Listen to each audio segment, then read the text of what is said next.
Hi everyone, I know I am too late to post part 2 but here it is.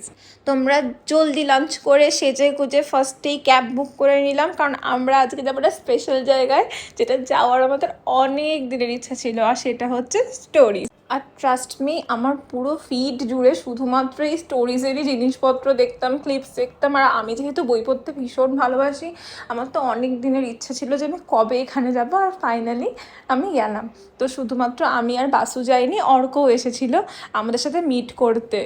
But ও একদমই বই দেখতে বা বই কেনার জন্য আসেনি। আসলে আমাদের প্ল্যান ছিল আজকে সুশি খাওয়ার, যেহেতু আমি রিসেন্টলি সুশি ট্রাই করেছি and I really loved it. তো বাকিদেরকেও আমি বলছিলাম, অ্যাকচুয়ালি কনভিন্স করছিলাম যে হ্যাঁ আমরা সুশি খেতে যেতে পারি।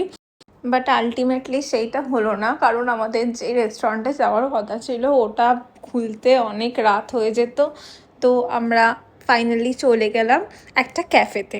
এই ক্যাফেটা হচ্ছে সল্ট লেকে। ফার্স্টে তোমাদের আউট অ্যান্ড বিয়ন্ডে যাওয়ার কথা ছিল, বাট ভাবলাম নিউ কিছু ট্রাই করি, তো চলে এলাম মেলবোর্ন রোস্টারি ক্যাফেতে।